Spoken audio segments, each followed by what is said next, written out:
예수께서 이르시되 나를 붙들지 말라. 내가 아직 아버지께로 올라가지 아니하였노라. 너는 내 형제들에게 가서 이르되 내가 내 아버지 곧 너희 아버지 내 하나님 곧 너희 하나님께로 올라간다 하라 하시니. 아멘. 내 손을 놓고 하나님의 손에 붙들리다라는 제목으로 오늘 부활주일 말씀 같이 좀 이렇게 나누도록 하겠습니다. 얼마 전에 이렇게 유퀴즈라는 프로그램을 보니까요, 우리 가수 악뮤 중에 동생인 그 이수연 씨가 굉장히 좀 어려운 과정을 이제 겪었던 이야기를 이렇게 나눠 주셨습니다. 이 악뮤가 아무래도 이 몽골 선교사님 자제들이다 보니까 저도 평소에 되게 좀 응원을 많이 하는 이제 그런 그룹이에요. 근데 이제 동생이 심한 슬럼프가 와서 이제 그 슬럼프가 삶의 전반에까지 이렇게 퍼지는 그런 상황을 만났고, 한 2년 정도 아예 창문을 닫고 방 안에서만 이렇게 보냈다고 이야기를 했습니다. 그리고 본인이 나에게는 더 나은 미래가 없다라고 판단을 했다는 거예요. 남들이 보기에는 굉장히 성공한 가수고 좋은 길을 가고 있는데도 불구하고 본인의 내면에 이제 병이 든 거죠. 다행히 이제 오빠인 이찬혁 씨가 이제 동생을 끌어내서 함께 살고 또 함께 이야기하면서 회복되는 과정 중에 있다고 이렇게 방송에서 이야기를 이렇게 했습니다. 부활이 필요한 사람이 참 많습니다. 삶의 의욕이 없는 사람, 정말 햇빛을 가리고 아무것도 하고 싶지 않은 그런 사람들, 그리고 본인이 사랑받고 있는데도 불구하고 사랑받는다고 생각하지 못하는 사람들, 앞으로 나는 더 나은 미래가 나에게 없을 거야, 나에겐 미래가 없어, 이렇게 생각하는 많은 사람들이 있습니다. 이분들이야말로 부활이 필요한 사람들이에요. 하나님이 그런 영혼들을 향해서 오늘 부활의 메시지를 전하고자 하십니다. 오늘 함께 듣는 이 메시지가 우리 여러분들에게 부활의 증인으로 다시 서는 그런 말씀이 되기를 정말 주님의 이름으로 축복합니다. 예수님이 금요일에 십자가에 달려 죽으셨습니다. 제자들이 기대했던 메시아는 끝이 났죠. 그리고 예수님을 따르던 많은 제자들은 다 흩어지고 도망했습니다. 그리고 슬픔과 좌절 가운데 안식일을 맞이했죠. 그러니까 그리스도인들, 그때 당시 유대인들에게 안식일은 토요일 정도가 이제 안식일이었어요. 그러니까 어제 보낸 거죠. 어제를 아주 죽음과 같은 시간을 많은 사람들이 이제 보냈습니다. 세상은 여전히 어둡고 십자가에서 예수님은 죽었고 더 이상 소망이 없고 실패한 것 같은 그런 상황을 맞이한 거예요. 안식 후 첫날, 오늘 본문은 바로 그 안식 후 첫날 막달라 마리아가 예수님의 무덤에 찾아갑니다. 그 이야기예요. 무덤에 찾아갔는데 무덤 문이 열려 있는 겁니다. 그래서 막달라 마리아는 더 울어요. 슬피 울어요. 예수님의 시신도 없어졌다고 생각했기 때문에 웁니다. 근데 그때 누군가 나타나서 마리아야 라고 이야기를 해요. 이제 그제서야 이 마리아가 예수님이심을 깨닫습니다. 눈이 열려서 부활의 주님을 드디어 보게 된 겁니다. 그런데 그 예수님의 첫 마디가 전 되게 의아했어요. 17절이에요. 예수께서 이르시되 나를 붙들지 말라. 예수님의 첫 마디였어요. 이 말씀, 이 부활의 첫 말씀은 저는 그렇게 들렸어요. 우리가 붙들고 있는 게 있다면 내려놓아라. 그게 예수님이 말씀하시는 부활의 첫 번째 메시지라고 생각이 좀 들었습니다. 마리아가 기대가 있었습니다. 예수님이 다시 나타나신 거 보니까 내가 기억하던 그분, 내가 만났던 그분, 나와 함께 하셨던 그분, 그분이 다시 살아나신 거야. 내가 알던 그분을 다시 만나는 것, 그리고 그 예수님이 다시 옛날에 그 자리로 돌아오는 것, 그걸 원했던 것 같아요. 그 마리아가 그런 마음이었어요. 그 마리아가 붙들려고 했던 예수님은 어떤 분이냐면 나를 도와주고 나와 함께 하시고 나와 함께 하면서 나의 위로와 나의 문제를 해결해 주었던 그 예수님, 그 예수님을 기대하고 있었던 거죠. 그 예수님을 소유하고 싶었던 거죠. 그래서 예수님의 첫 마디가 나를 붙들지 마라. 부활 사건은요, 우리가 붙들고 있는 게 무엇인지 깨닫게 합니다. 우리가 바른 길에서 벗어나서 잘못된 길로 가고 있다는 것을 알려주는 게 부활 사건입니다. 우리 자신을 다시 돌아보게 하는 거예요. 나의 실체, 내가 붙들고 있던 신앙은 과연 무엇인지, 내가 믿고 있는 예수님은 무엇인지, 내가 붙들고 있는 이 신앙은 무엇인지. 우리 대부분은요, 내가 스스로 옳다 생각하는 길을 갑니다. 내가 맞다고 생각하는 그 길에 예수님이 와주시길 바라요. 내 생각과 내 마음에 가는 그 길, 그 예수님이 가까이 계셔서 너가 맞아, 너가 가는 길이 맞아, 내가 가는 길에 예수님이 오셔서 나를 도와주시고 나를 인도하시고 나와 함께 역사하시기 바라는 게 우리 보통 마음이에요. 믿음의 선진들은 이것을 자기 칭의라고 불렀어요. 스스로 나를 옳다고 여기는 걸 자기 칭의라고 말합니다. 이런 상태가 가장 잘 드러나는 거, 그게 어디냐면 SNS가 그래요. 어떤 사람이 글을 올리고 그 밑에 한번 댓글을 한번 보세요. 사람의 생각이 너무 다양합니다. 뭐 나쁜 건 아니죠. 각자만의 생각이 있다는 건 나쁜 건 아니에요. 근데 대부분에는 어떻게 생각하냐면 나는 맞고 너는 틀려. 이게 대부분 그렇게 생각하는 거예요. 나의 길이 맞다고만 생각을 하는 겁니다. 우리는 우리 자신이 옳다고 확신하고 싶은 마음 때문에 예수님이 옆에 있길 바라요. 내가 가는 그 길에 예수님이 가까이 계시고 내가 이렇게 예수님을 다룰 만한 가까이 계셔야 내 길이 맞다고 생각을 하는 거예요. 왠지 우리가 옳다고 생각하는 그 생각 속에 느껴지는 만족이 있거든요. 내가 옳아. 그럼 되게 만족감이 생겨요.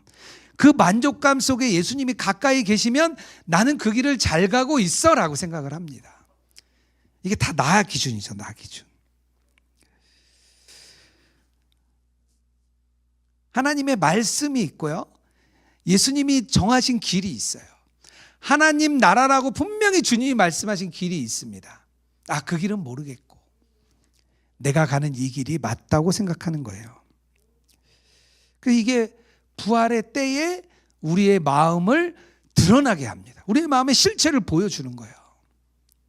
오늘 예수님이 부활의 아침에 그 눈물을 가지고 왔던 그 마리아의 실체를 보여주시는 거예요. 너의 실체를 봐. 너가 붙들고 있는 게 무엇인지 봐. 역대하 28장에 이제 북이스라엘과 남유다의 전쟁이 있습니다. 이스라엘이 두 나라로 갈라졌죠. 근데 이 남유다에 아하스 왕이 있었는데요. 이 남유다 아하스 왕은 다윗의 자손임에도 불구하고 하나님의 말씀을 따르지 않습니다. 산당을 만들어요. 이방신에게 제사를 드려요. 심지어 이 아하스 왕은 자기 아들을 제물로 바칩니다. 이게 몰록신에게 하는 짓이거든요. 자기 아들을 제물을 바쳐요. 하나님이 너무 진노하셨습니다. 그래서 북이스라엘의 베가 왕에게 힘을 실어주셔요. 그래서 북이스라엘이 남유다를 쳐들어갑니다. 유다 용사의 12만 명을 죽이고요, 20만 명이라는 많은 일반 백성 포로들을 끌고 옵니다. 하루 만에요. 이 북이스라엘의 베가 왕이 그렇게 생각했던 것 같아요. 하나님은 내 편이야. 나의 이 길이 옳아. 나는 바른 길을 가고 있어. 내가 잘한 거야. 그래서 하나님이 이렇게 나를 승리하게 하셨지. 그렇게 생각했던 것 같아요. 왜냐하면 바로 선지자 중에 오뎃 선지자가 이 북이스라엘의 베가 왕에게 찾아갑니다. 그래서 이렇게 말을 해요. 역대하 28장 9절이에요. 주 당신의 조상의 하나님께서 유다 백성에게 진노하셔서 그들을 당신의 손에 붙이신 것은 사실이요. 하지만 당신들이 살기가 등등하여 그들을 살육하고 그것으로 성이 차지 않아서 유다와 예루살렘의 남녀들까지 노예로 삼을 작정을 하고 있어. 당신도 주 하나님을 거역하는 죄를 지었다는 것을 알아야 하오. 하나님이 북이스라엘의 그 베가 왕의 손을 들어준 게 아니었어요. 물론 남유다를 책망하고자 했습니다. 그런데 이 베가 왕은 하나님의 의로움이 아니라 자기가 의롭다고 생각한 거예요. 내가 승리해서 이겼으니까 내가 의로워. 하나님이 오셔서 바로 책망을 하시는 거예요. 하나님의 도구로 사용된다고 해서 우리가 의로운 게 아니거든요. 내가 의로운 게 아니거든요. 지금 시대에 동일한 일이 계속해서 일어나고 있습니다.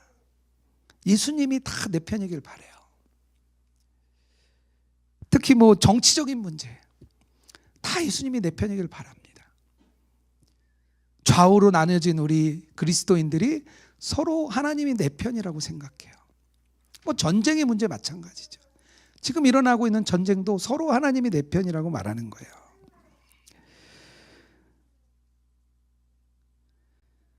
심지어는 우리가 종교적인 문제에 있어서도 서로 하나님을 내 편이라고 생각하고 갈등합니다. 우리 한국교회가 다 갈라졌잖아요. 한국교회 교단이 100개가 넘는다 그래요. 한국처럼 이렇게 교단이 많이 갈라진 곳이 없습니다. 영국 같은 나라는 그 성공회 안에 아주 가톨릭 같은 부류도 있고요. 그리고 일반 개신교 같은 부류도 있어요. 근데 그들은 나뉘지 않습니다. 나뉘는 것을 가장 싫어하는 거예요. 근데 한국은 그렇지 않죠. 서로 하나님을 내 편에 두고 서로 싸웁니다. 그리고 하나님은 내 편일 거라고 우리가 다 생각을 해요. 부활하신 예수님은 그런 분이 아니죠. 제가 옛날 좀 생각이 좀 났습니다. 제가 목회자가 되기 전에 신앙 서적을 참 열심히 읽었거든요.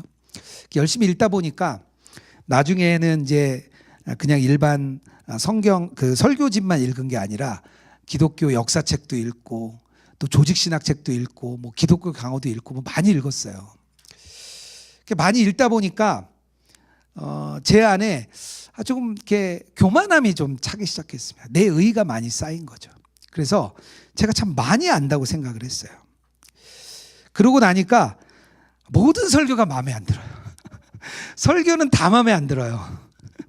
그래서 집에 오는 길에 제 아내에게 오늘의 설교의 문제점을 계속 얘기하면 제 아내가 나중에 막 저에게 소리를 질렀어요. 당신 때문에 내가 은혜를 못 받겠어.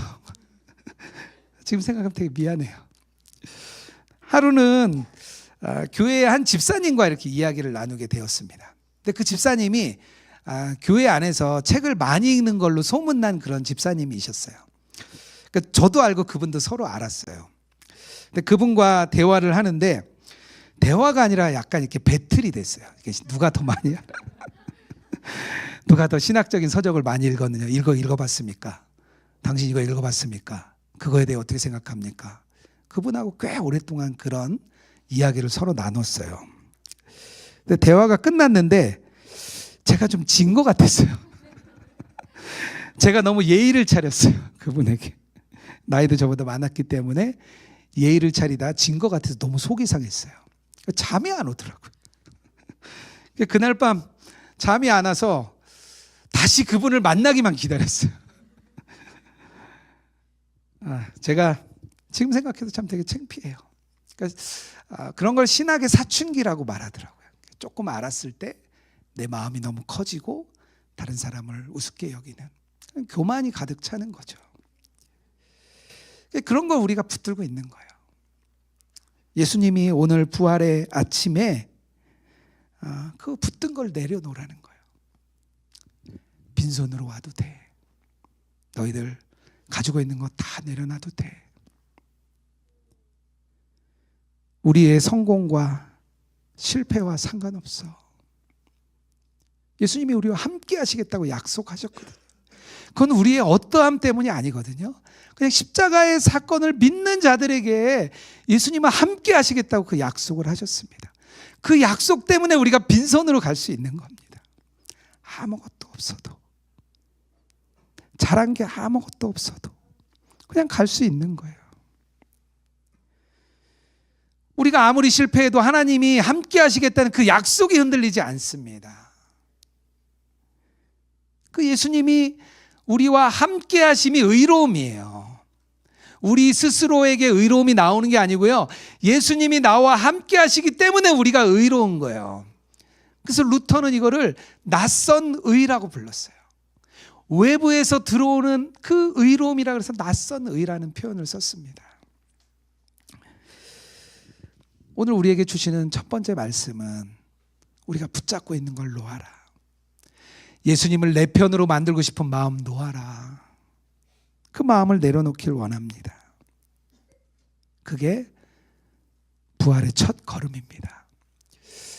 그 걸음을 함께 걷는 우리 로그인처치 모든 성도님 되기를 주님의 이름으로 축복합니다.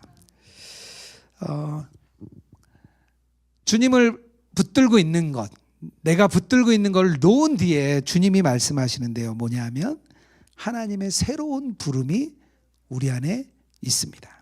17절 하반절이에요.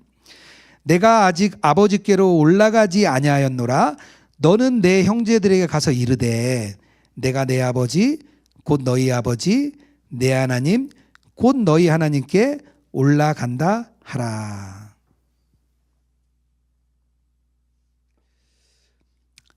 예수님께서 이 메시지를 듣고 가라는 거예요. 너 가서 이 메시지를 전해. 너 이제부터 내가 살아났다는 메시지를 전해. 하나님의 새로운 부름이 마리아에게 있었습니다. 예수님은 마리아가 생각지도 못하는 곳으로 가신다고 해요. 어디냐 하면 아버지 하나님의 품인 거죠. 내가 먼저 그 길을 갈 거야. 그리고 너희들도 그 길을 올 거야. 너는 그걸 가서 전해. 이 십자가의 생명을 얻은 사람, 부활한 사람은 결국 어디로 가느냐? 하나님 아버지의 품으로 간다는 거. 넌 그걸 가서 전해. 그걸 말씀하시는 거예요. 그게 원래 우리의 자리거든요. 예수님이 원래 가셔야 될 자리잖아요. 하나님과 함께 했던 그 자리. 다시 그리로 가는 길을 만드시고 우리가 그 길로 오기를 원하십니다. 그걸 나가서 전하라는 거예요. 부활 후에 우리가 가는 곳입니다. 바로 아버지의 품이죠. 최종적으로 우리가 가야 될 그 자리도 아버지의 품입니다. 그래서 예수님처럼 그 아버지의 품으로 불려가는 것, 그게 바로 새로운 부름이에요. 하나님께서 우리를 부르셔서 그 길로 가라.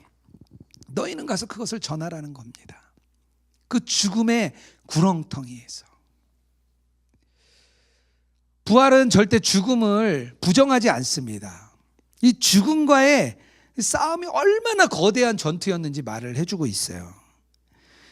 예수님이 십자가에서 그 죽으신 사건, 하나님이 창조하실 때는요, 막 기쁨으로 하셨어요.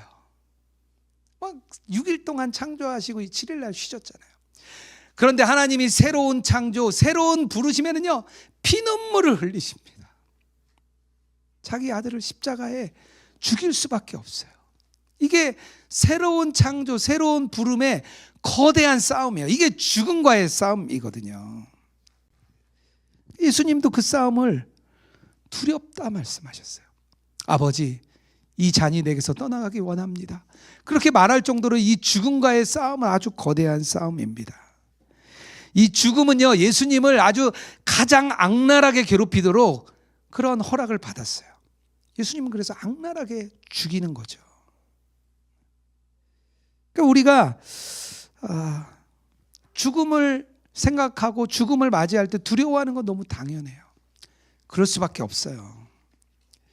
죽음은 우리 안에 있는 모든 걸 파괴합니다. 죽음이 인간으로 할 수 있는 반응, 성장, 우리가 가치가 있다고 얘기하는 모든 것을 다 무가치하게 만들어요. 그 죽음이에요. 죽을 때 되면 아무것도 없잖아요.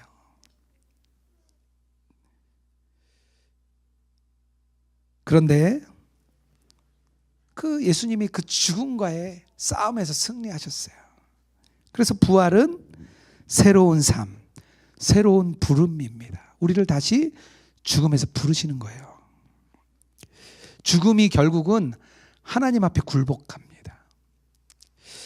왜냐하면 이 죽음이 하나님 앞에 굴복할 수밖에 없는 이유는요, 이 하나님의 이 창조 전에 하나님이 이 창조하시기 전에 하나님이 계셨거든요.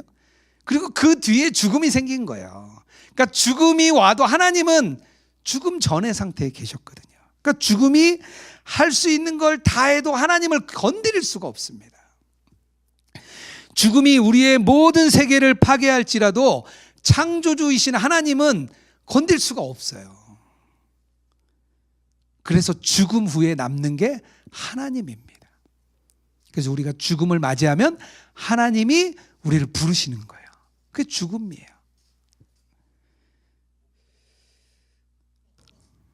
우리가 이 세상을 살아갈 때 아까 그 악뮤의 이수연 씨처럼 우리가 내면의 죽음을 또 맞이해요.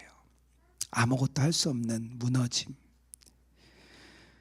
어려움, 고통, 고난, 더 이상 미래가 없다고 생각할 때 우리가 아주 깊은 하나님의 응답 없는 침묵 속에 있을 때, 그럴 때 우리에게 내면의 죽음이 찾아옵니다. 이 땅에서 내면의 죽음은 누구나 다 경험하게 돼요. 왜냐하면 아담과 하와가 그 선악과를 따먹으면서 하나님하고의 그 관계에서 내면의 죽음을 맞이하거든요. 그의 육체는 아직 살아있지만 그가 내면의 죽음을 맞이한 겁니다. 그리스도인으로 살아갈 때 우리도 동일하게 겪어요. 우리가 말씀대로 살지 않고 하나님하고 관계가 멀어지면 우리 안에 내면의 죽음이 찾아옵니다. 죽을 것 같은 상황이 우리에게 찾아와요. 하나님이 그 죽음에서 불러내시는 겁니다. 그리고 그 죽음에서 새로운 부름을 부르시고 가서 전하라. 너희가 최종 갈 곳이 하나님 아버지의 품이라. 그걸 전하라. 그렇게 말씀하시는 거예요. 마가복음 5장에 예수님이 거라사라는 지역에 가십니다. 그곳에 딱 도착했는데요. 거기에 도착하자마자 귀신 들린 사람이 한 명 나와요. 그는 살아있는 사람이에요. 그런데 그는 이미 죽음 속에 살고 있어요. 왜냐하면 무덤에 살고 있거든요. 성경에서 무덤은 죽음을 말합니다. 그러니까 이 귀신 들린 사람이 무덤 속에 살고 있다는 것은 성경에서 이 사람이 영적으로 죽었다라는 뜻인 거예요. 밤낮 소리 지르고 자기 몸을 해하고 막 쇠사슬로 묶으려고 하는데 어떤 힘도 그를 이길 수가 없어요. 군대가 들어가 있거든요. 군대가 그 안에. 이 육체의 문제가 아니죠. 하나님하고의 관계도 끊어졌죠. 가족들하고의 관계도 끊어졌죠. 공동체하고의 관계도 끊어졌죠. 그냥 이 사람은 살아있지만 죽음을 맞이한 사람입니다. 그 내면의 죽음의 상태를 이 거라사 광인을 통해 보여주고 있는 거예요. 그런데 예수님이 그에게 찾아오십니다. 예수님이 죽음의 자리에 있는 사람에게 피하지 않고 그에게 찾아가세요. 예수님을 만나니까 이 사람이 완전히 달라졌어요. 어느 날 보니까 갑자기 그 사람이 옷을 입고 예수님 옆에 앉아 있는 거예요. 사람들이 다 놀랐어요. 어떻게 이런 일이 있느냐. 예수님이 그를 고치신 뒤에 그냥 그렇게만 두지 않으시고요. 그 거라사 광인에게 이렇게 말합니다. 그를 집으로 돌려보내요. 주께서 내게 큰 일을 행하신 것을 말하라. 너는 이제부터는 주님께서 큰 일을 행하신 것, 너를 죽음에서 살리신 그것을 너는 전하라. 이 새로운 부름을 이 사람에게 주는 거예요. 이게 바로 부활의 능력입니다. 이 무덤 사이에 살면서 죽은 줄 알았던 이 사람이 살아난 것, 이게 바로 부활의 능력이에요. 그 부활은 단지 죽지 않는 것을 말하는 게 아니고요. 죽음의 상태에 있던 사람이 다시 살아나고 그 사람을 다시 세상으로 파송하고 그 은혜를 전하게 하는 것. 그게 바로 하나님의 새로운 부르심이에요. 우리 부활을 맞이한 사람은 그런 사람들인 거예요. 우리 교회가 후원하는 세움이라는 그런 단체가 있습니다. 부모님이 수용자로 투옥되신 분들의 자녀들을 그런 돕는 단체입니다. 이 단체가 2015년에 시작했는데요. 우리 대표이신 이경린 대표님이 이 사역을 시작하고 굉장히 어려움을 많이 겪으셨대요. 왜 그런 사람들을 돕느냐, 왜 범죄자의 자녀를 돕느냐, 그 되게 비난과 의문이 계속됐었대요. 근데 이 대표님이 그 아이들이 와서 변하는 모습을 보니까 도저히 포기를 할 수가 없더래요. 이 아이들이 변해가는 모습, 다 죽어가던 아이들이 변하는 모습을 보니까 이 대표님이 그냥 둘 수가 없었던 거예요. 그렇게 10년을 왔습니다. 작년에 그 10명의 아이들의 이야기를 담은 기억함의 용기라는 책이 이렇게 나왔어요. 우리 이요셉 전사님하고 이선 집사님이 이렇게 보니까 아이들을 글을 쓸 수 있도록 이렇게 도와주었더라고요. 그 중에 그 책에 동수라는 형제가 있습니다. 이 동수라는 형제는 초등학교 5학년 때 어머니가 주식으로 아주 큰 빚을 지고 수감이 되었습니다. 그리고 조금 뒤에 아버지도 수감이 됐어요. 수감이 된 뒤에 집은 없어지고 할머니 할아버지 집에 8명이 사는 집에 이 아이가 얹혀 살게 됐습니다. 그러다 보니까 이 아이에게 그 부모의 빈자리에 우울증이 찾아왔어요. 우울증이 점점점 심해져서 중3 때는 환청까지 들렸대요. 그러니까 정상적인 생활을 할 수가 없었대요, 이 아이가. 본인이 그런 이야기를 하더라고요. 수영 중이었던 어머니가 그 안타까운 상황을 어떻게 할까 고민하다가 세움이라는 단체에게 도움을 청합니다. 이 동수라는 아이가 세움에 왔어요. 그 글에 자기가 세움은 자기에게 은인 같은 곳입니다. 그렇게 썼더라고요.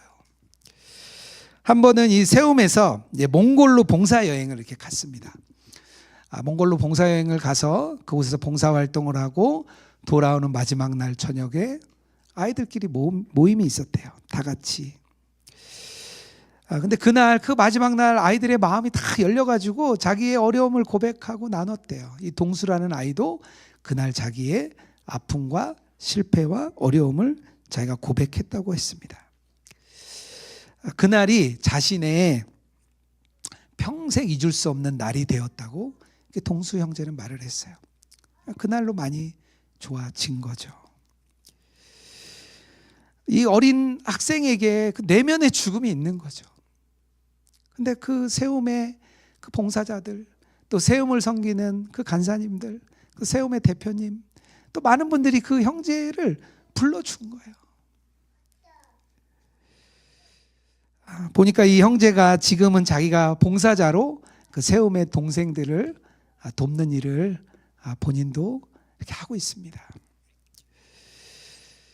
부활의 이야기는 한 사람이 모든 존재가 사라졌다가 다시 부름을 받았다고 말을 합니다. 그게 바로 예수님이죠.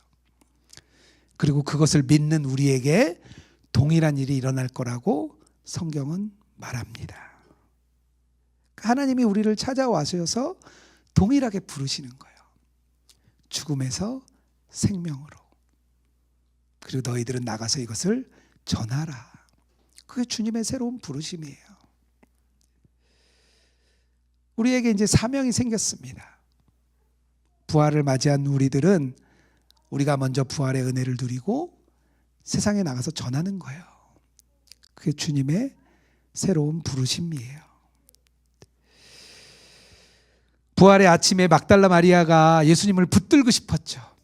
예수님이 붙들지 마라. 대신 가서 알리라. 그렇게 말씀을 하세요. 부활은 우리가 예수님을 내 손에 붙드는 날이 아닙니다. 우리가 주님의 손에 붙들려서 세상으로 새로운 사명을 가지고 나가는 날입니다. 부활의 아침에 죽음 가운데 있다면 주님이 여러분들 오늘 부르실 겁니다. 그 부르심에 아멘으로 응답하고 주님이 부르시는 그 부름을 따라 사명을 가지고 달려나가는 우리 로그인처치 모든 성도님 되기를 주님의 이름으로 축복합니다. 우리 같이 좀 찬양했으면 좋겠는데요. 오늘 우리가 드리는 예물은 부활에 필요한 것, 우리 중독자들의 예배를 위해 오늘 예물을 흘려보내도록 하겠습니다. 우리의 예물도 우리의 마음도 하나님께 드리겠습니다. 나는 아무것도 아닙니다. 같이 찬양하겠습니다.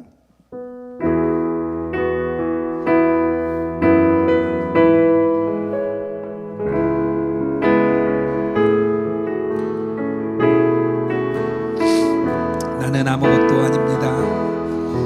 나는 아무것도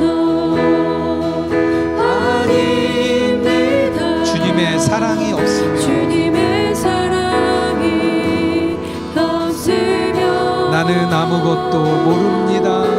나는 아무것도 모르 주님의 지혜가 없으면 주님의 지혜가 없으면 나는 아무것도 못합니다.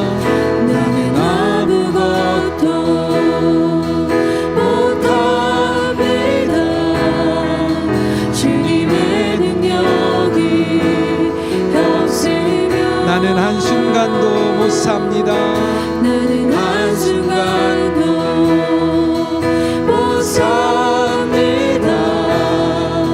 주님의 생명이 없으면 이제 내가 사는 것 아니요 이제 내가 사는 것 아니요 그리스도 내 안에 사시니 오직 그의 생명이 나의 생명 나의 모든 날들도 주의 나는 오직 한 분 나는 오직 한 분 바랍니다. 나의 아버지 나의 구원 나의 주 우리 가슴에 손을 얹고 같이 2절로 찬양합니다. 나는 아무것도 아닙니다. 아닙니다.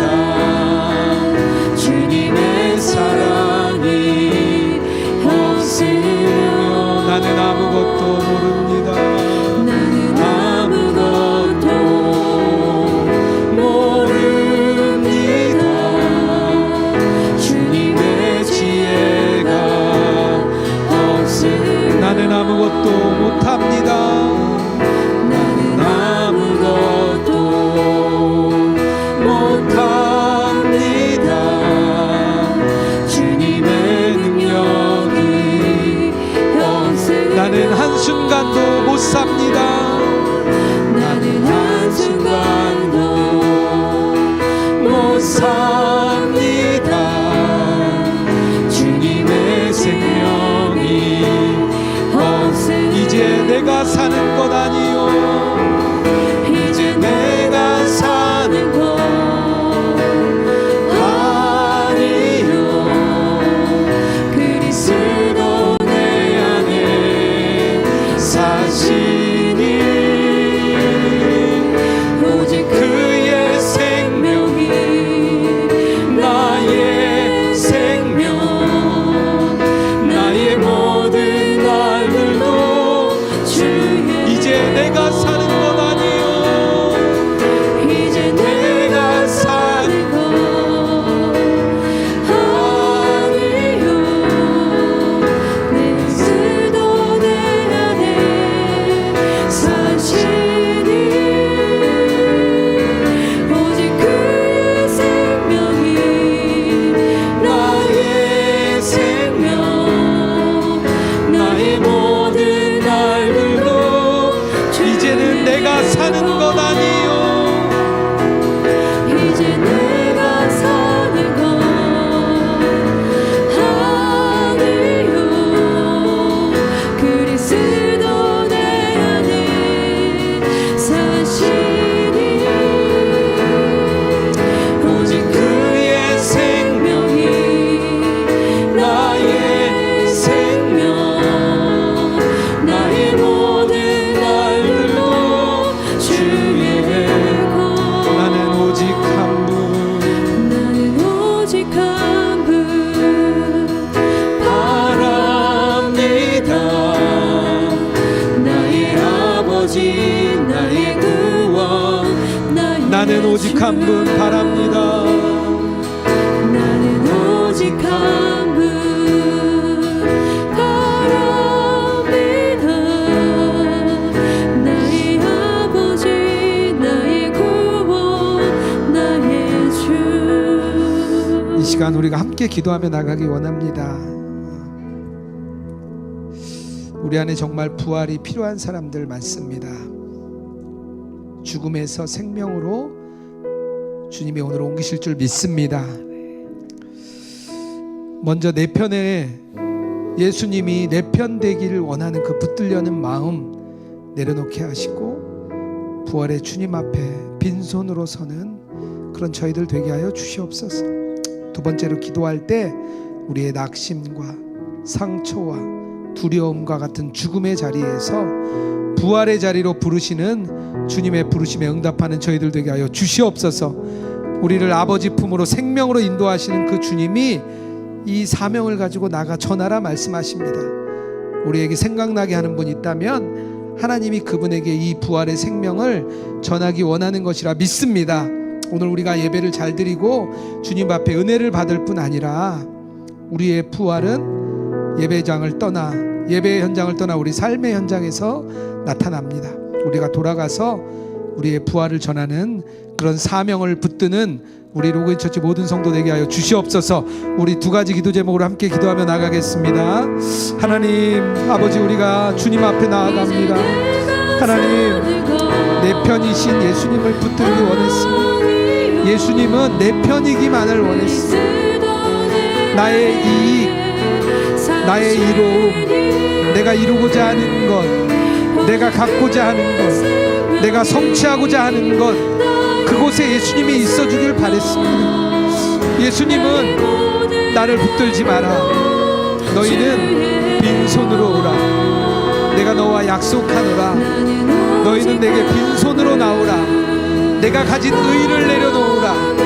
내가 가진 교만을 내려놓으라.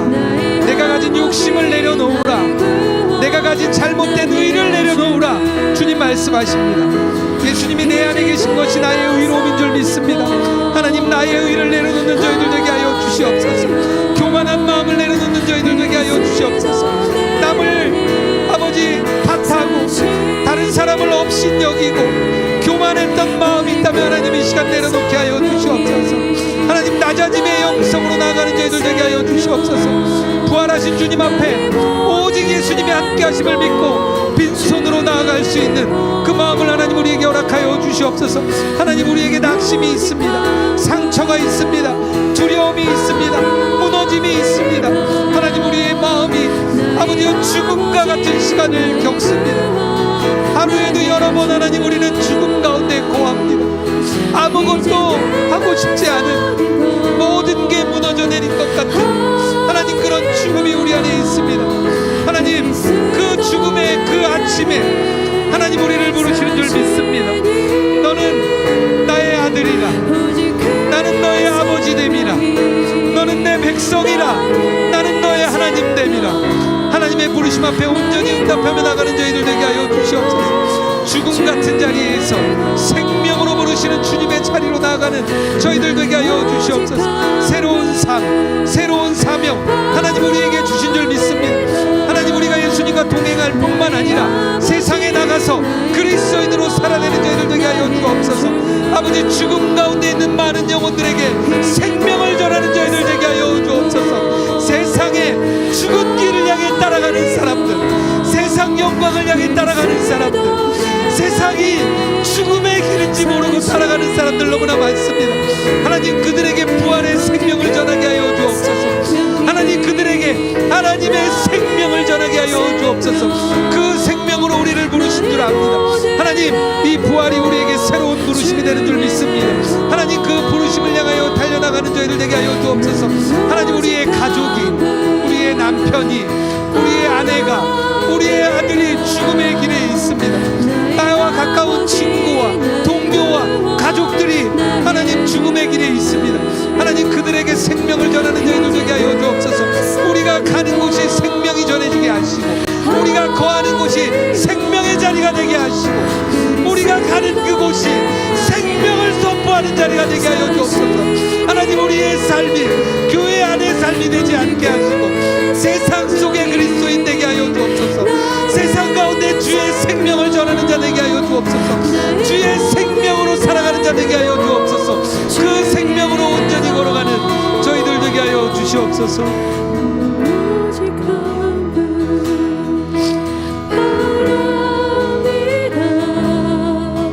나의 아버지